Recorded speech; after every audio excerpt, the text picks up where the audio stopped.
Well, I have a storybook with me today because we're going to have story time.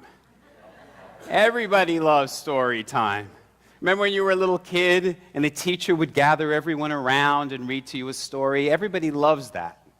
And you know, Jesus was that kind of teacher. You see that throughout the Gospels. People are gathered all around him, and he's telling these really engaging stories.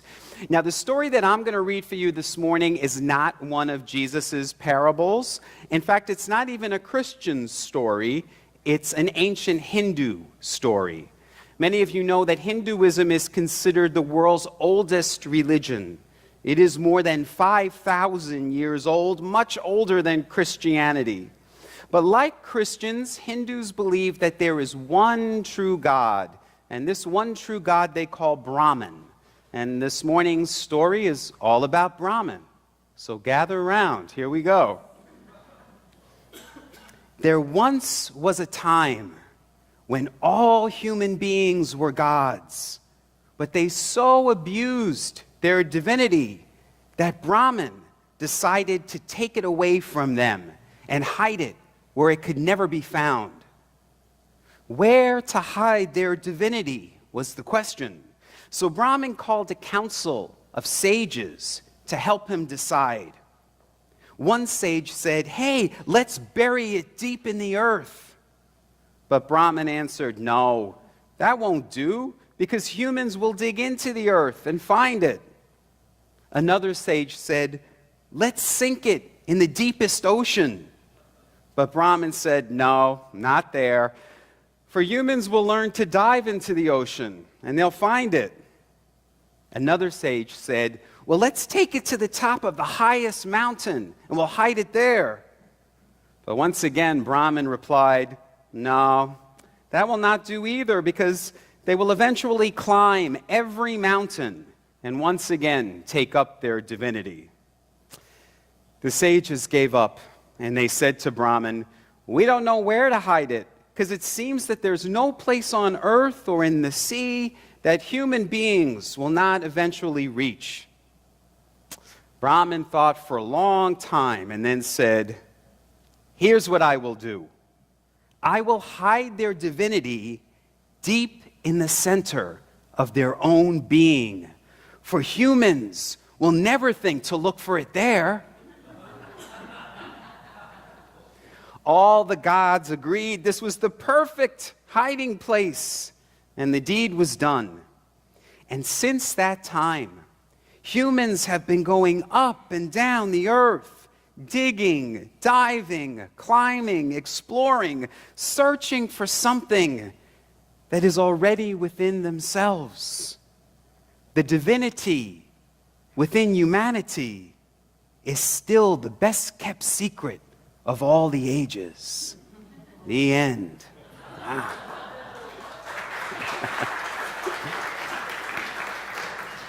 Now that is a great story. And it is not just an ancient Hindu story.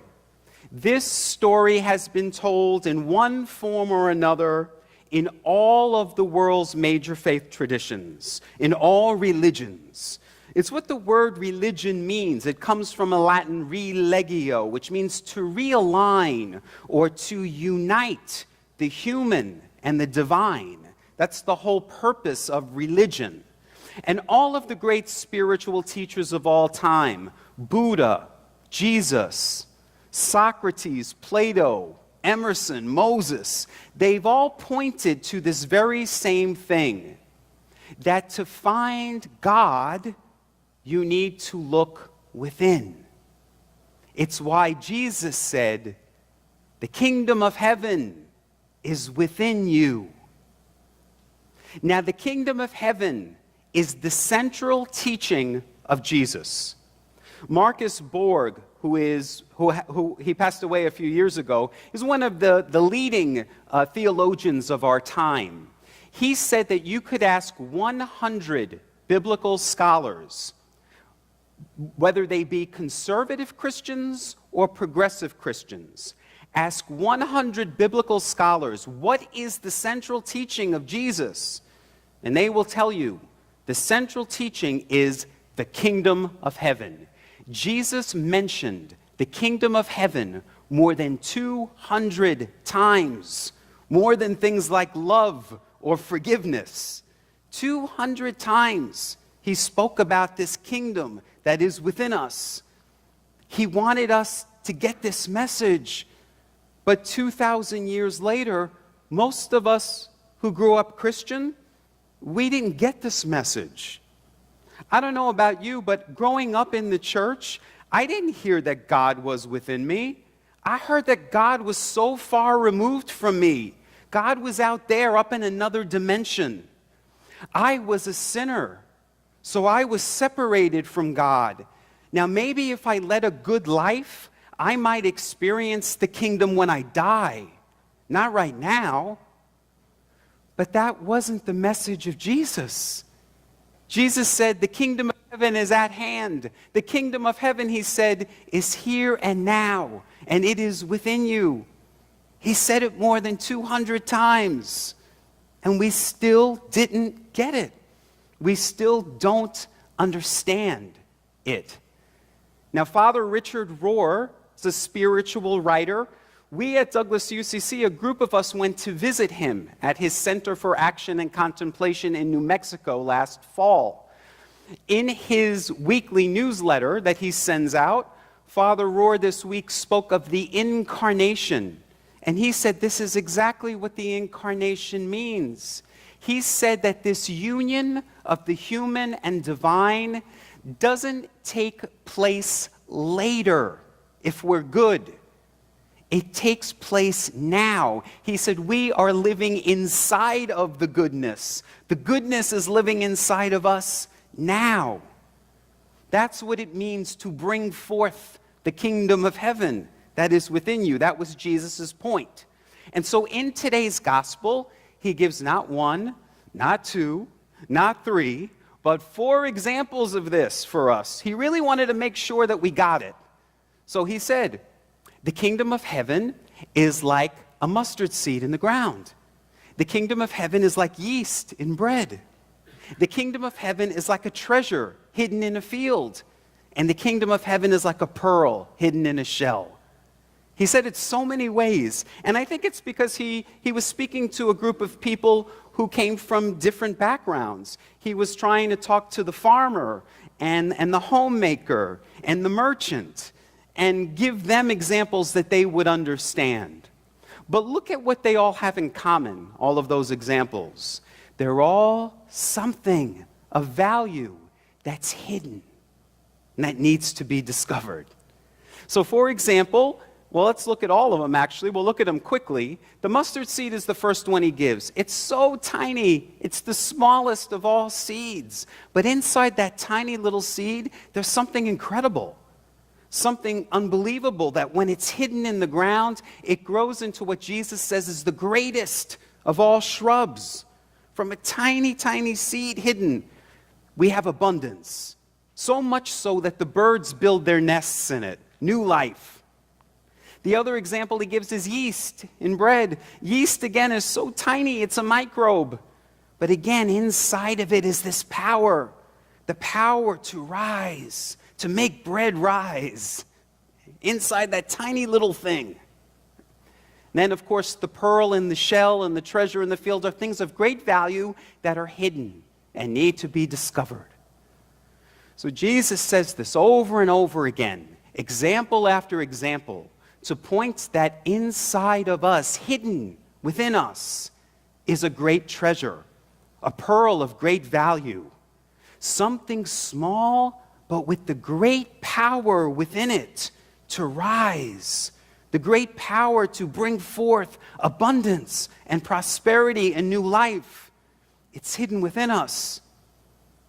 Most of us haven't found it. And you know why? We've been looking outside for it. And we haven't been looking inside. Now, in your words of integration and guidance this morning, we heard that story from Eckhart Tolle about the beggar sitting on the box. He didn't realize there was gold in there. He never looked inside. And I love that part of that story. When he's finished, Eckhart Tolle tells us, stop looking outside yourself for scraps of pleasure or fulfillment or for validation or for security or love. You have a treasure within you that is infinitely greater than anything the world can offer. Stop looking outside yourself for it. Start looking within. Jesus wasn't the only one who was trying to tell us this. Throughout history, all of the great spiritual teachers of all of the religions had the same message. So, for example, the Hindu Swami Vivekananda said, "The kingdom of heaven is within you. God is within us. God is the soul of our souls. So God is in your soul. That is the practice of religion. That is freedom." And then there was the Sufi poet, Rumi, in the 13th century. Many of you know that Sufism is the mystical branch of Islam. Rumi said, "I searched for God and found only myself. I searched for myself and found only God." The Buddhist monk Thich Nhat Hanh says, "God is inherent in every one of us. The kingdom of God is available in every moment." The 13th century Christian mystic Meister Eckhart said, "The seed of God is within us. Just as pear seeds become pear trees, God's seeds become God." And one of the very first Christians, Saint Irenaeus, said, "God became man so that man might become God." More recently, in the 20th century, Joseph Campbell wrote, "God is within you. You yourself are the creator. If you find that place within you from which you brought this thing about, you will be able to live with it and affirm it and perhaps even enjoy it as your life." And Leo Tolstoy said, "Don't look for God in temples. You are the temple."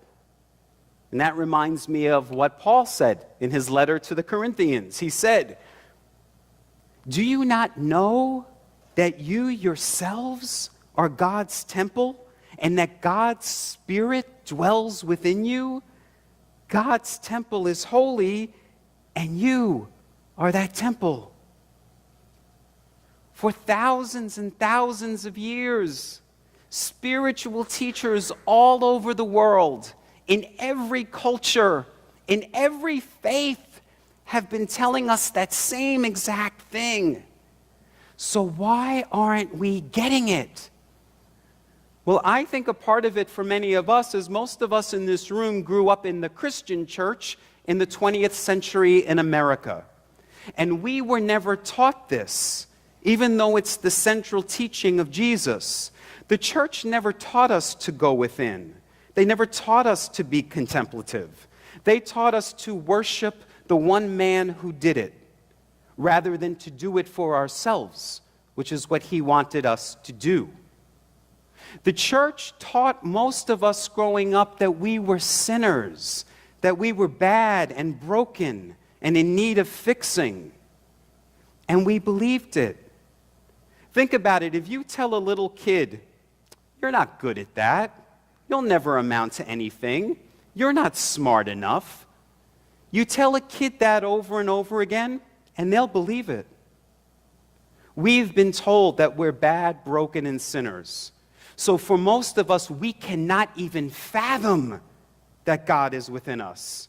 It seems impossible to us. In fact, for some of us, it seems heretical to think that God is within us.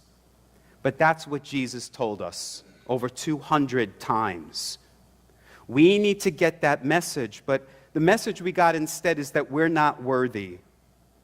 I want you today to stop believing that lie. You are worthy. You're a child of God. Your purpose for being created is to make manifest the kingdom that is within you. It's not just in some special people, it's in all people. That's what we are being called to do. So we have to seek ye first the kingdom. That's what Jesus said. Seek ye first the kingdom, and everything else will be added. We're looking for the other things. Jesus is saying, seek this first. Then everything else will be added. So how do we go within? How do we seek the kingdom? Well, prayer and meditation. That's how we do it. We have to go into the stillness. You know what it says in the scripture? Be still and know. Know what? Be still and know that I am God. That's what it means. You're going within to connect with the divinity that lives within you and to know it intimately, really know it, and to live from it. So I want to encourage you this week to find time each day to enter into the kingdom that Jesus said is within you. You have been given the keys to the kingdom. You can find that treasure that's buried within you. You find it in the stillness. Go within. All of your answers are there. It is there that we hear God speaking to us, God guiding us. Okay, that's where God dwells. Inside there is what is called the secret dwelling place of the Most High God. That's where it is. It's not there. It's here. So be still and know it. Find time this week to go there. Connect with that power and that presence that's within you. There you'll discover the truth of your being. May you discover that truth for yourself and be set free. Namaste.